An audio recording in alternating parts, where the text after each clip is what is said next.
Hello YouTube denizens, David Storm here with PickLocks.com, and today I have for you a Master 8364D, which is the coiled bike lock, and this is the cylinder that comes out of the bike lock. I bought two of them.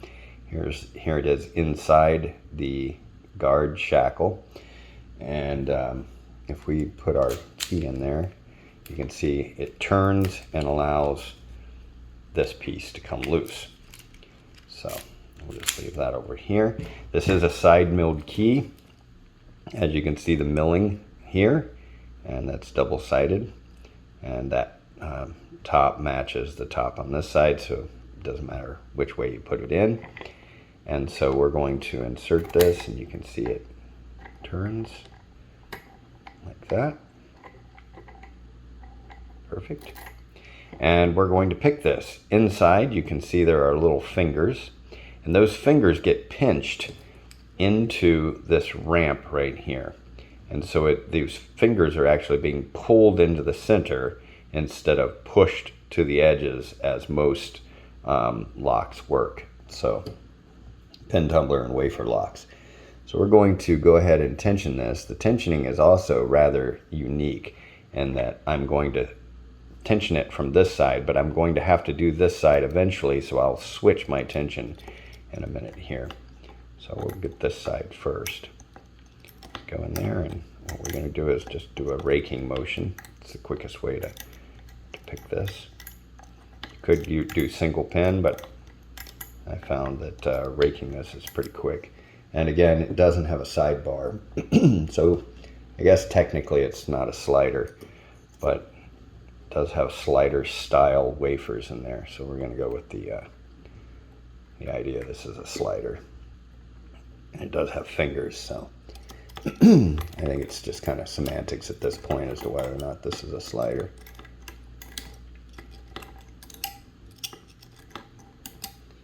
What I'm doing is just raking the top and bottom here. Not sure, can't remember if there's fingers on the top or not, but you can see that core rotated just a little bit there. Okay, go ahead and switch back.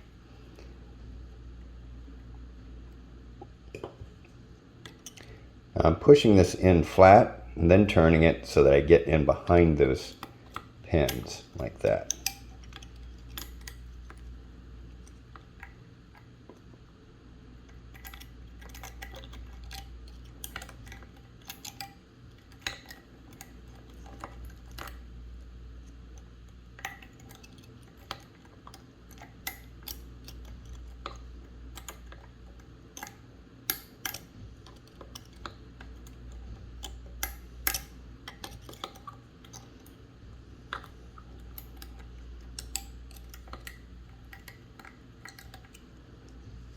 Okay, again we'll switch.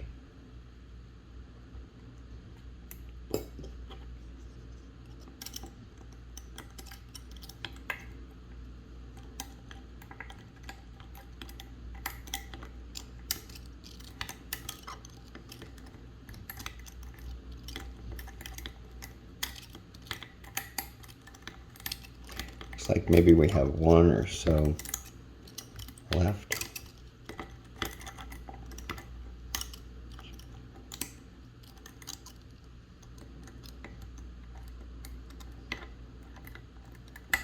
And there it is. Last one was in the back. So now that's picked.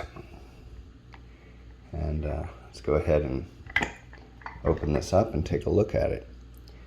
So bring this back to the center.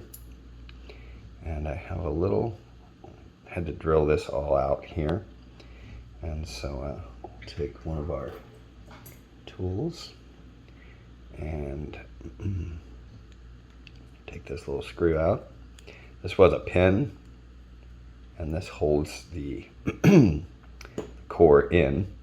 So I drilled that. I had to kind of cut around that pin. There was no really easy way to get that out.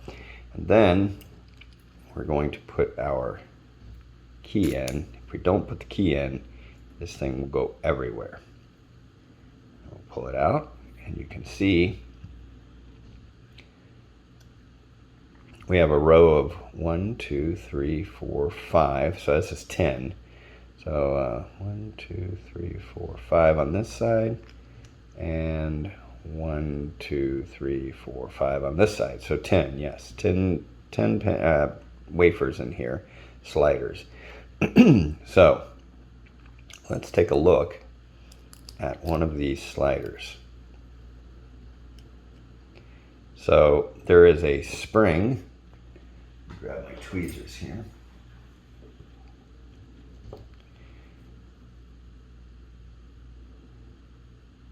There's the slider.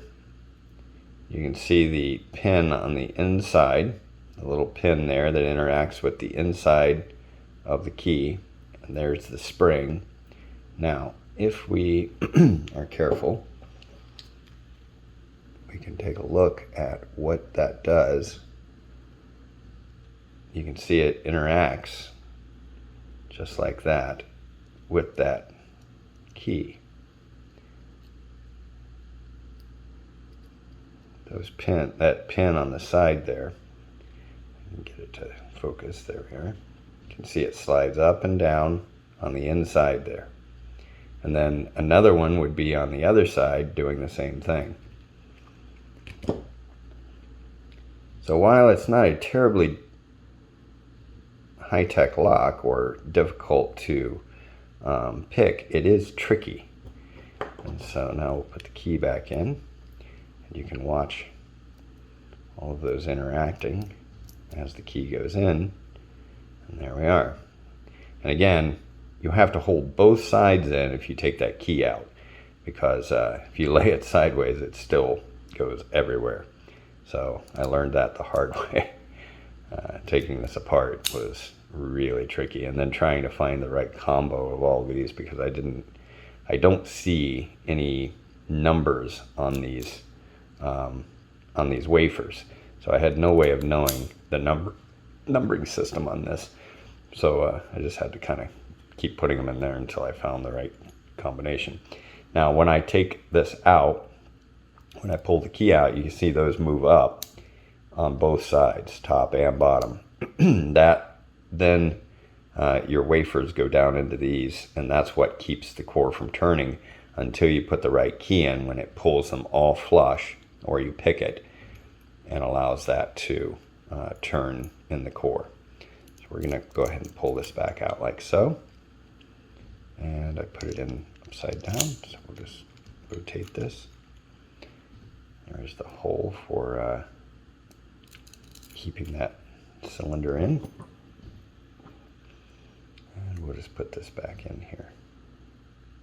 So that is how, maybe I'll wait on that. So that's how that works. Put that aside. The same idea would be with this lock here. You just turn, that opens this up. It has a braided wire, which is actually pretty tough. I had to Dremel through that. So let's take a look at how you would pick this one.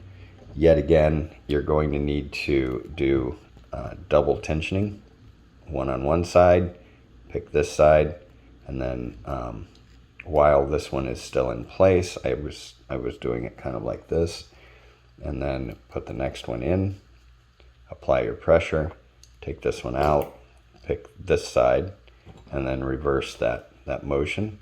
Once you're done picking, it takes 3 or 4 times, as you saw on the other one.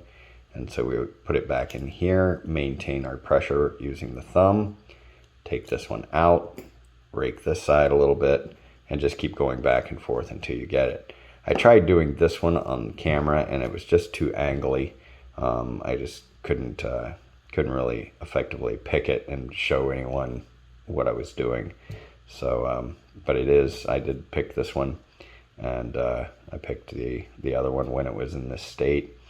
One thing you'll notice is there's a fair recess down in there, and I have some tweezer tension tools for car doors, but they didn't reach into that recess far enough. So you could make a specialized tool that would reach down in there on either side like the tweezer tensioning tools, something that would have a piece coming down on both sides here, and it would fit down in there, and you could apply pressure evenly on both sides, and it would probably be out of your way enough to be able to pick this. So you can see the sliders down inside there. All right, well, I hope that helps anyone out there that is trying to pick this little guy. It's definitely not easy if you don't know what you're doing. You're not going to be able to go in there and just rake the way you normally would in these directions. You have to get behind those little sliders and push them into the center. So that's the big secret on that, and on most sliders, of course. But hopefully that helps. And if you get this picked and want to show me, just drop a comment down there with a picture or a video of your picking this, and let me know if it helped. For PickLocks.com, I'm David Storm.